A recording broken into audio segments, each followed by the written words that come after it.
သူတို့အဲ့လိုပြောနေကြတော့ဒီကုလုံးမဲနေရဲ့တရေတကောင်ကစပွဲကောင်နောက်ကနေပေါ်လာခဲ့တာပါဘိုးကြီးကအဲ့ဒါကိုအရင်ဆုံးမြင်သွားတယ်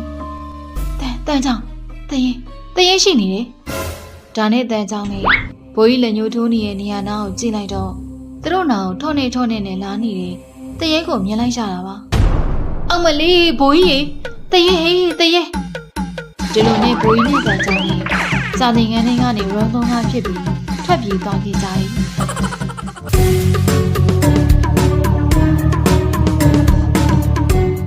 ကျောင်းခွင်းတဲ့တမနက်မှာတော့မိမိုင်းနဲ့ဆောင်ကဘုရားပန်းအိုးတွေလဲနေခဲ့ပြီးဖိုးထုတို့၃ယောက်သားကတော့ဘုရားကန်းထဲမှာတပြက်စီလဲနေခဲ့ကြတာပါမိမိုင်းနဲ့ဆောင်ကဘုရားပန်းနဲ့တောက်တော်ရေခွက်စွန်းတော်မုံတွေကိုအသိပြန်လိုက်တယ်ကဲဖိုးထုတို့ရေနင်တို့ရောပြီးကြမလားပြီးတော့ပြီးပါပြီဒါဆိုစင်မီးဖို့ဆိုပြီးဘုရားကြောလို့ရအောင်တခြားကျောင်းသားတွေပါတောက်ခေါ်ပေးပါလားโอเคလေငါတောက်ခေါ်လိုက်မယ်အဲ့လိုပြောပြီးဖိုးထုကဖျားကန်းနေရထွက်သွားတော့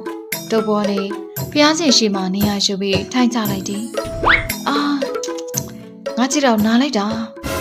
ဟုတ်သားပဲတုပ်ပေါ်နင်းချစ်တော့ဘာဖြစ်သွားလဲအရင်နေ့ကမှကောင်းပြီမှာဟုတ်တယ်ဟာတိတ်မကြသေးခင်ကမှချစ်တော့ခောက်သွားတာဟုတ်တော့နင်းတော့ဖြစ်ရမယ်ဒီလိုနဲ့သူတို့လည်းဖျားစီရှိမှဖျားကြောကြောင့်ဖို့အတွက်ထိုင်နေခဲ့လိုက်ကြတယ်ခဏအကြာမှာဖိုးထုနဲ့တခြားကျောင်းသားတွေပါရောက်လာခဲ့ကြတာပါဖိုးထုထားလိုက်စားနဲ့နေမယ်စင်မီးပူဇော်လိုက်တော့โอเคငါလုပ်လိုက်မယ်အဲ့လိုပြောပြီးဖိုးထုကဖျားစီရှိကိုသွားလိုက်တယ်တခြားကျောင်းသားတွေက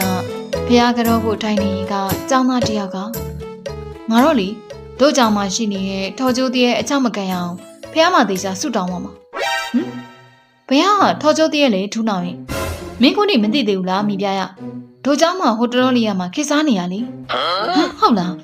အေးနင်လဲသူနဲ့မစုံမိအောင်တန်ရှင်းအလဲကြတဲ့နေ့ဆိုစောစောလုပ်ပြီးပြန်အောင်အေးပါဟာနင်ပြောလို့ငါတော့ကြောက်လာပြီကဲအကုန်လုံးအစင်လေးဖြစ်ရင်ဖျားကြောကြတာပေါ့ဒီလိုနဲ့เจ้าသားတွေအားလုံးလည်းလက်အုပ်ကြည့်ပြီးဖျားကြောကြတယ်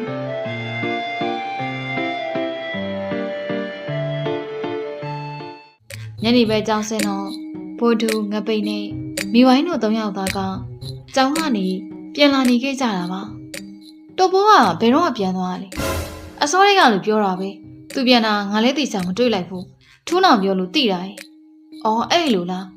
ဒီလိုတော်ဘောတယောက်အိမ်ကိုစောစောပြန်နေသလိုပဲနော်အဲ့ဒါဘာကြောင့်လဲငါသိဘာလို့လဲငပိတ်ရဲ့ဒီလိုလေကွာဒီလိုတို့ကြောင့်မှထော်ကျူတည်းခေစားနေရင်မဟုတ်လားဟာအဲ့ဒီတည်းနဲ့စုံမကြောက်လို့စောစောပြန်လာနေမှာပေါ့တော်ဘောကငကိုတွေကကြောက်တတ်တဲ့သူဆိုတော့ဟုတ်တော့မှာပါဒါနဲ့ငပိထော်ကျိုးတည်းကိုဘသူတွေ့ရတယ်လေငါကြားတာတော့အတန်းကြီးကိုတယောက်ကညနေပဲစာအုပ်ကြံလို့ဆိုပြီးကျောင်းမှာပြန်သွားယူတဲ့အချိန်မှာထော်ကျိုးတည်းနဲ့စုံခဲ့တယ်ဆိုပဲဟုတ်လားဒီထော်ကျိုးတည်းကတို့ကြောင့်မှာတော်တော်ကိစားနေရပဲဟုတ်ပါနော်တပတ်မှာတော့ဘိုးကြီးနဲ့တန်ချောင်းကတန်ရှင်းရင်လုပ်ပြီးအိမ်ပြန်ကြဖို့အတွက်ကျောင်းကနေထွက်လာခဲ့ကြတာပါကျောင်းကိုနောက်ပြန်လိုက်ကြည့်နေတဲ့တန်ကျောင်းကိုဘိုးကြီးကရိုက်လိုက်တယ်ဟဲ့အောင်တန်ကျောင်းမင်းပါရင်လှည့်ကြည့်နေရလေမင်းကလေအသာလောက်တော့မို့လှည့်လိုက်တာဟာဒီကောင်ငါကြောက်ပဲအေးအဲ့ဒါကြီးအသာထောင်းတို့ကျောင်းမှာရှိရဲ့ထော်ကျိုးသေးရဲ့ကျောင်းမင်းသိတယ်မဟုတ်လားသိတာမို့ကွအဲ့ဒါဘာဖြစ်လို့လဲအေးဟာငါအမိုက်သွားပြတော့ကဘယ်သူမှမရှိရဲ့ကျောင်းဝင်းထဲမှာအတန်ကြားလိုက်လို့ဘာအတန်ကြားလိုက်တာလဲဒုံတိုင်းပေါ့ကွာငါအထင်တော့စပွဲကောင်မှာတင်ထားတဲ့ခုံတွေပြုတ်ကြတဲ့အတန်လိုပဲတော်တော်ကြည်တယ်ဟာဟုတ်လားဒါလို့ဆိုထော်ကျိုးတည်းကတကယ်ရှိနေရများလားအေးငါလည်းပဲအဲ့ဒါကိုပဲသိချင်နေရဒါဆိုဒါလို့မင်းအတန်ကြားခဲ့တဲ့စာသင်ခန်းနာကိုတွားကြည့်ကြမလားဖြစ်ပါမလားဘိုးရဲ့မကြခင်လဲကျောင်းဝင်းတကပိတ်တော်မှာနော်ခဏလေးပါအတန်ကျောင်းကစာအုပ်ကြံခဲ့လို့ပြန်သွားယူတာလို့ပြောလိုက်မှာပေါ့အေးကွာဒါလို့ဆိုလေတွားကြည့်ကြတာပေါ့ဒါလို့နဲ့ဘိုးကြီးနဲ့အတန်ချောင်းနဲ့ကျောင်းဝင်းထဲကိုပြောင်းဝင်သွားခဲ့ကြတယ်။တန်ချောင်းတန်ကြားခဲ့တဲ့အခန်းရှိကိုအရောက်နှစ်ယောက်သားဘရင်ပေါက်ကနေအထက်ကိုချောင်းကြည့်နေခဲ့ကြတာပါ။ဟျောက်တန်ချောင်းမင်းပြောတော့ခုံနေကြတဲ့အတန်ဆိုခုတော့အကုန်ကောင်းနိုင်မှာပဲလား။အင်းနော်ငါနားချောင်းမားတာများလား။ဒါလိုလုပ်ပါလား။တေချောင်းလို့အထက်ဝင်ကြည့်ကြမလား။အေးကောင်းတာပဲမင်းရင်ဝင်လိုက်။ဟာအတူတူဝင်ကြမယ်လေကွာ။အေးပြီးရော ဒါနဲ့ဘိုးကြီးတို့လည်းကြောက်ကြောက်နဲ့အခန်းထဲကိုဝင်သွားခဲ့တော့တယ်။စာသင်ခန်းထဲကိုအရောက်မှတန်ချောင်းကဘိုးကြီးဘာမှလည်းမတွေ့ဘူးပြန်ကြတော့မလား။အေးလေပြန်ကြတာပေါ့။ဟိုเจ้าမှာခေစားနေရဲ့ထော်ကျိုးတည်ရဲဆိုတာကောလဟာလာပဲနေမှာ။ဟုတ်တယ်ဟာအဲ့လိုပဲနေမှာ။သူတို့အဲ့လိုပြောနေကြတော့ဒီကုလုံးမဲနေရဲ့တရေတကောင်ကစပွဲကောင်နောက်ကနေပေါ်လာခဲ့တာပါ။ဘိုးကြီးကအဲ့ဒါကိုအရင်ဆုံးမြင်သွားတယ်။တန်ချောင်းတရေရှိနေတယ်။ဒါနဲ့တန်ချောင်းနဲ့ဘိုးကြီးလက်ညှိုးထိုးနေတဲ့နေရာနားကိုကြည့်လိုက်တော့သူတို့နာကိုထောနဲ့နဲ့လာနေတယ်။တရေကိုမြင်လိုက်ရတာပါ။အောင်မလေးဘိုးကြီးတရေဟေးတရေဒီလိုနဲ့ဘိုးကြီးနဲ့တန်ချောင်းနဲ့စာသင်ခန်းထဲကနေရုံးသုံးကားဖြစ်ပြီးထွက်ပြေးသွားခဲ့ကြတယ်။နောက်နေ့မို့စားကျောင်းစင်းကြီးဆောင်ဖိုးတူငပိန်နဲ့မိဝိုင်းတို့ကမုတ်တိုင်စားနေခဲ့ကြတာပါ။တိုမောတီကမိုးသွားဝေတာခုတီကိုပြန်မလာသေးပါလား။အေးနော်ဟိုဒါနဲ့ကြောင်းအောင်တက်လာတော့မယ်။ဟောဟိုမှာပြောရင်းဆိုရင်နဲ့ထော်ကျိုးတို့ပေါ်လာနေပါပြီ။ဒီလိုနဲ့သူတို့၃ယောက်သားလေးထော်နေလာနေတဲ့တိုဘောကိုကြည့်နေခဲ့ကြတာပါ။တိုဘောကိုမြင်မှပဲတို့ကြောင့်မှခေစားနေတဲ့ထော်ကျိုးသေးကိုသတိရမိသွားတယ်။ဟုတ်တာပဲတိုဘောရဲ့ခြေထောက်ကခုတီပြန်မကောင်းသေးဘူးထင်တယ်။သူတို့အဲ့လိုပြောနေကြတော့တိုဘောကသူတို့နာရောက်လာပြီးထိုင်ကြလိုက်တယ်။မင်းတို့ငါ့ကိုကြည့်ပြီးဘာပြောနေကြလဲဟာငါကမင်းသားနဲ့တူးလို့လားမဟုတ်ဘူးတော့ဘောရဲ့မင်းကိုထော်ကျိုးသေးနဲ့မှားတော့မလို့ငါကွာဒီငါပိန်တော့မင်းကိုလေငါဝယ်လာတဲ့မုတ်တွေမကြွေးဘူးအဲ့လိုမလုပ်ပါနဲ့ဝက်ပေါက်ရဲ့ငါစားတာပါဟာတော်ပြီကျွေးညင်စီမရှိတော့မကြွေးလဲစားပြီကွာအဲ့လိုပြောပြီးတော့ဘောစီကမုတ်ကိုယူစားလိုက်တော့တယ်ဟာဒီကောင်ကဖဲစမ်းမင်းကနာမှာမနေနဲ့ကဲဟဲ့တော်ကြပါတော့နောက်နေ့ကျောင်းစင်းကြီးရောက်ဖိုးတူတို့အဖွဲသားတွေကျောင်းကနေပြန်လာနေခဲ့ကြတယ်။ငပိန်ကတုပ်ဘောကိုတွဲခေါ်လာရင်နဲ့တုပ်ဘောမင်းစရာကိုစေကောင်းပြရလား။ပြတော့ပြတယ်ဟာဆရာကနားခိုင်းနေတာငါအကျောင်းစာကြီးနောက်ကျမှဆိုလို့မနာဖြစ်တာ။အမေနေဘယ်တော့မှစာကြိုးစားခြင်းစိတ်ပေါက်သွားတယ်။အေးလေဟုတ်တာပဲ။ကျောင်းကိစ္စကိုတော့မပူပါနဲ့တို့တွေရှိနေရပဲဟုတ်။မင်းကိုဆရာဝန်ကအနားယူခိုင်းတာတွေမဟုတ်လား။ဒီလိုဆိုလဲအနားယူလိုက်ပေါ့။ရပါလေဖိုးတူရဲ့ခုလိုလေတွဲလျှောက်လို့ရနေအောင်။အော်ဒါနဲ့ငါစားဝင်ကိုတင်းသွားမိမလို့နင်တို့ကိုလိုက်ခဲ့ကြအောင်မလား။အေးဟုတ်တာပဲ။ဟိုစားအုပ်ကြောင်းမလာတာဘာလို့လဲ။အဲ့ဟာလားဟိုသူ့ကြောင်းမှာထော်ကျိုးသေးကိုတွေ့လိုက်တယ်ဆိုပဲဒါမို့လမ်းပြားပြားနေတာ။ဟေးဟုတ်လား။ဒီလိုဆိုဒီထော်ကျိုးသေးကတော်တော်စိုးနေပြီပဲ။တဲရသူ့ဟာသူနေရာနေမှာပါကွာ။လူတွေကိုဒုက္ခမပေးတော့ပါဘူး။အမေတဲရဲကြောက်တတ်တဲ့သူကဘလို့ဖြစ်ပြီးတော့တဲရဲဘက်ကိုဖြည့်ထွေပေးနေရလေ။ဟိုအဲ့လိုတော့မဟုတ်ပါဘူးသဘောပြောပြတာပါကဲပါထားပါတော့ငါဒီလမ်းကြားကနေစားဝင်ကိုသွားလိုက်အောင်ငါတို့တော့မလိုက်တော့မိဝိုင်းစားကိုသတင်းမိရလို့ပြောပေးဦးနော်အေးပါအဲ့လိုပြောပြီးမိဝိုင်းကလမ်းကြားလေးကိုဝင်သွားခဲ့တော့တယ်ကဲငပိန်ငါတက်လက်တွဲကူမယ်ဟိုရပါတယ်ဖိုးတူရဲ့ဟိုငါတို့အိမ်ရှိတီတွဲပြီးမယ်လေမင်းအဲ့ကြမှာဆက်တွဲပေါ့โอเคငါကလူမမမှုတ်ပါအောင်နော်ငါ့ကိုအဲ့လောက်ထိလှုပ်ပေးစရာမလိုပါဘူးလူလာဘောတော့ဘောရဲ့မင်းကဒိုးချင်ဆုံးငငယ်ချင်းပဲဟာပြောတာညမရောက်တော့မိဝိုင်းကသူတို့တွေကနေဖုန်းခေါ်လိုက်တယ်ဟဲ့နင်တို့ကိုပြောစရာရှိလို့ဘာမှလည်းမိဝိုင်းရဲ့ဒီလိုကငါညက်နေရစားအုပ်ကိုတင်းသွားပြီးတော့